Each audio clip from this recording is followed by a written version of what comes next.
everybody in Cincinnati's on the hot seat this year. Everybody. I mean, Burrow's going to be there. But there's not a player on the roster or a coach on the Bengals that doesn't have the urgency, doesn't have the win now mentality. Because, again, this team was a playoff team in 2021. They were a playoff team in 2022. They went to the Super Bowl. And since that time, 9 wins, 6 wins. No playoffs the last 3 years. This is a win-now team for Zach Taylor now in his 5th season as the head coach for the Cincinnati Bengals. What do we expect from a squad this year who is lined as a winning team? I'm seeing there are 9.5s out there with Cincinnati. There are 10.5s out there with Cincinnati. 9.5 juice to the over, 10.5 juice to the under. And this is legitimately a mixed marketplace. So you can find a 9.5 and a 10.5. They're both widely available as I record this video first week of August here in 2026. And there's urgency, a lot of urgency for a team with a QB who we thought was one of the elites in Joe Burrow. And boy, we look at this offense, all right? I mean, the skill position talent, Jamar Chase, T. Higgins, Chase Brown, Mike Gesicki, they have elite level skill position talent. They have a quarterback in Joe Burrow who is MVP caliber when he's healthy and at his best. You have all 11 starters back on offense. Alfred Reuter, Dan Pitcher back as well. In fact, this is the only team in the division that brings back their coaching staff. Every other team went through a coaching change, a significant coaching change this past offseason. So, you talk about the talent level that Cincinnati has. You talk about the urgency they have to win this year. You talk about the pressure on the coaching staff. The Bengals, an interesting team to consider here in 2026. I'm Ted Savransky, Teddy Covers, and thank you for watching these NFL team preview videos. Boy, guys, we appreciate you watching. We appreciate the comments below. Tell us what you think about Cincinnati or any of these videos. A whole bunch of them here on Wager Talk TV. And, of course, the likes and the follows make all the difference. We appreciate your support. So, again, Cincy line either 9.5 juiced over or 10.5 juiced under. And it's a scenario with season-long bets.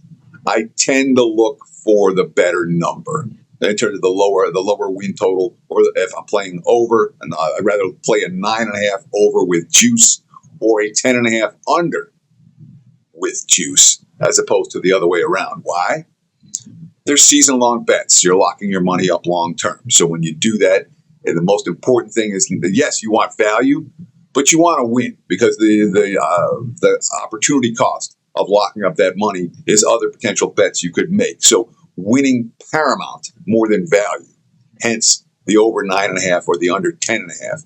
And I know that concept sounds a little bit weird. Winning is more important than value, but for a for a long-term bet, for a future bet, you got to win the thing, or it's just locking up your bankroll and you don't get anything out of it. So at 10, obviously you can cash an under bet or an over bet in theory, based on where you get the number. That's one of the beauties of the modern betting marketplace. And of course, that line variance is such a big deal for savvy bettors. It makes a big difference to me. That's why I moved to Las Vegas, is to have the ability to shop at a whole bunch of books. And now you guys all have that around the country as well. So take advantage of it. If you have an account at one book, for God's sakes, open a couple of more. So we talked about the elite skill position talent. We talked about how all 11 starters are back on offense. We talked about how this is a win-now team. Again, Joe Burrow turns 30 this year. They traded a few draft capital for a guy like Dexter Lawrence to clog up the middle of the defensive line. This is a team that has urgency for 2026. But the questions for Cincinnati are not on the offensive side of the football. And offensively, there are depth concerns. If the Bengals, the elite talent gets banged up, Cincy is not going to be as good as we thought they were going to, because they have put a whole lot of money and a whole lot of resources into keeping that offense clicking. That said, if the offense stays relatively healthy, the real questions for the Bengals are on the defensive side of the football. Al Golden, who's a guy they brought in from Notre Dame, who was supposed to be elite, and he took over this defense last year, and it stunk again. That said, the defense did get better down the stretch. The full season stats are ugly. But over the last 6 games, they held opponents to 24 or less 5 times during that span. Now, you bring in Dexter Lawrence. You bring in Jonathan Allen from Minnesota. You bring in Boye Mafe from Seattle. And all of a sudden, there's some talent on the defensive line. All right, there's a pass rush. Last year's number one, Shamar Stewart, who was hurt in the first day of training camp, carted off the field. That injury does not appear to be serious. He should be in the mix. The number 2 draft choice this year, Cassius Howell, another guy who can put pressure on the pass rusher. And I'm not worried about Trey Henderson getting dealt. I'm really not when it comes to defensive losses and guys who Henderson is older and he's expensive. And when you can get some draft capital back or some capital back for a guy like that, and he's replaceable, again, Trey Henderson, he's an impact player, but gone in free agency. I think since his defense was bad with him last year, I think they'll be better without him. And I think they have more pass rushing weapons with the way they spent their money than signing up Henderson and then signing up Henderson for a long-term deal. In my opinion, I think since his defense, there's hope there. And of course, you bring in Kyle Duggar, who was in New England and Pittsburgh in recent years. You have Brian Cook coming over from KC.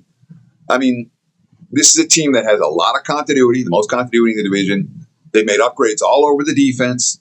The offense brings everybody out. And schedule-wise for Cincinnati, that's certainly a big thing to talk about. Before I talk about the schedule, I got to talk about the Splash Sports contest. SplashSports.com/WagerTalk. Password, WagerTalk.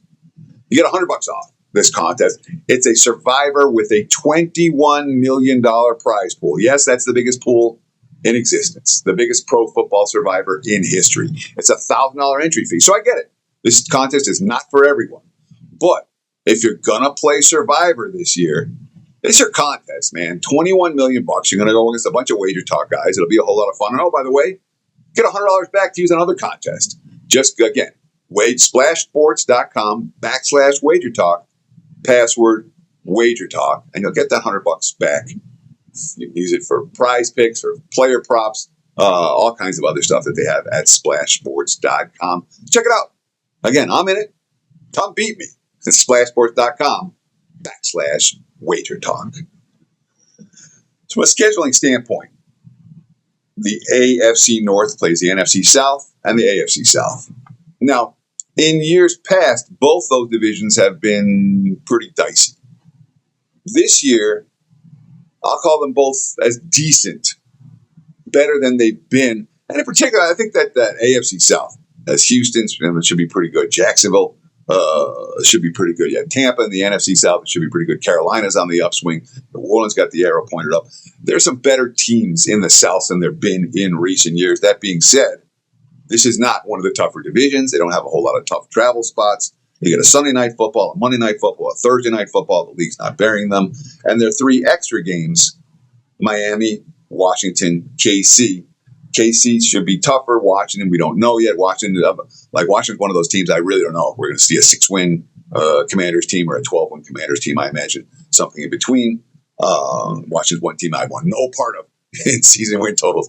Washington and Indy are the 2 teams coming to the season. I'm like, they could be good, they could be bad. I really don't know. And that's okay not to have strong opinions on every team coming into the season. What we're looking for is a handful of stronger opinions that we can make money with. Is Cincy strong enough to make my NFL season win report? Only one way to find that out. We do like the Bengals over the total. But the win report right now, it's out. WT.buzz/TC. The record, 105-56. That's 65% over a 25-year sample size. I started doing these win reports in 2001. My hair was all brown then. What are you going to do? 105-56. 17-5 with the big ticket reports. This report did not win last year. I've never had back-to-back losing seasons with my win report. I spent all summer working on this stuff, and it's available right now. Get it for $199. Full report, nothing more to buy. If there's a part 2, you'll get that as well. But honestly, don't buy the report. My full season NFL package is $599. That includes the win report. That includes preseason, all the regular season, all the playoffs, the Super Bowl, the prop reports, the 5% big tickets. Everything is included for $599. Take $50 off. Promo code Teddy50 at checkout. Going to get you the win report. Again, normally priced at $199. You get the full season for $549. Use the promo code Teddy50 at checkout. I encourage you If you're interested, take advantage. And I understand, buying picks isn't for everyone. Being in these $1,000 contests isn't for everyone. No one's mad at you. It's okay if you don't take advantage of these offers. We appreciate the comments, the likes, the follows. But for those who are interested, the Splash Sports, that's a cool contest. My full season, that's a great value. I'm going to win for you this year. Check it out, wt.buzz/TC. Thanks so much for watching Wager Talk TV. Best of luck with all your bets, and stay tuned right here on the channel for more quality video content powered by Wager Talk.